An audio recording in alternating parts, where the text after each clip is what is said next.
Geena Court is on the line, One Nation 2024 state candidate for the seat of Cairns. Geena, good morning.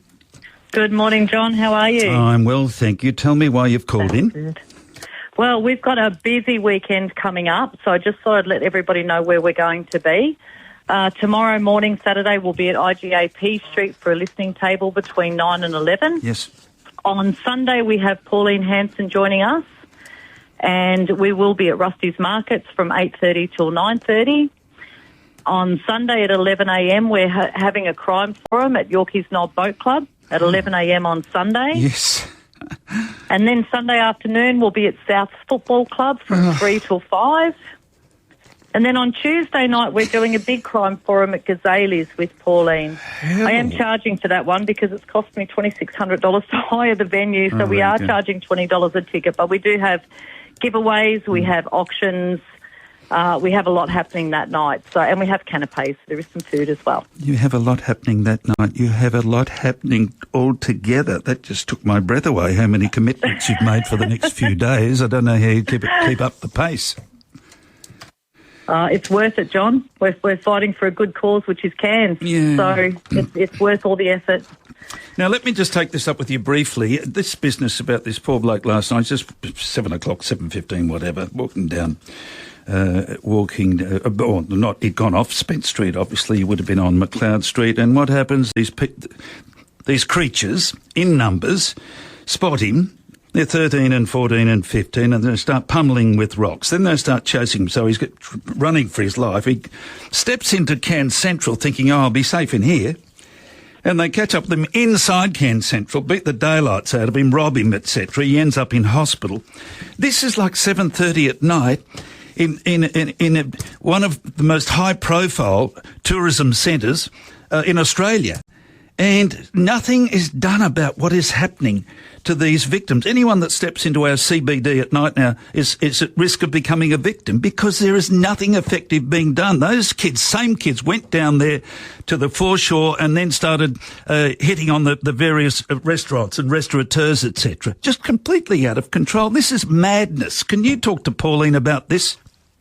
Oh, John, she knows. She's behind what we're suggesting and what we're presenting in our crime forum. She's behind that 120%. She will help us to get this through. The problem is there's no consequences. They call themselves the untouchables. And realistically, that's the truth. There are no consequences.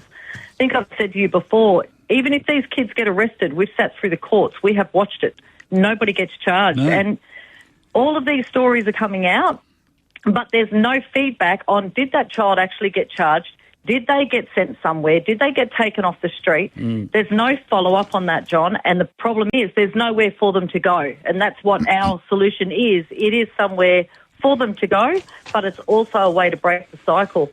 These kids keep doing it because there are simply no consequences. They're going to keep doing it, and it's going to get worse and worse and worse unless someone brings a place for these kids to go. You know, and the resi system is not it because it's a churning system for money. It's not going to fix the problem.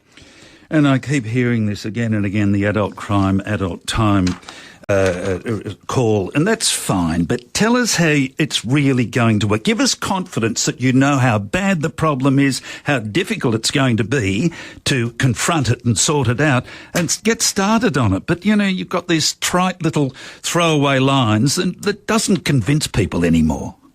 John, that's exactly what it is. It's a tagline because people are angry and people hear that and go, yes, adult crime, adult time. But the fact is you've got to ask the question, that's fine, but where are these kids going to go? You can't put a 10-year-old in an adult jail. So it's a tagline with no substance. And even if they bring in the 20 child safety officers they want to bring in, that doesn't help and it doesn't fix the problem because the reports the child safety officers are getting are quite often not correct. Then they want to bring in these justice schools. We've already got 50 running throughout Queensland. The Labor government want to bring in another 25. It's clearly not working, so why spend money on things that are not working? Oh, precisely. We're suggesting a system which is over 90% success rate, already working, is run through ex-military, and it's not built in a residential area in Cairns. And I urge people to come along, even if you don't follow our party. Regardless of what happens in the election.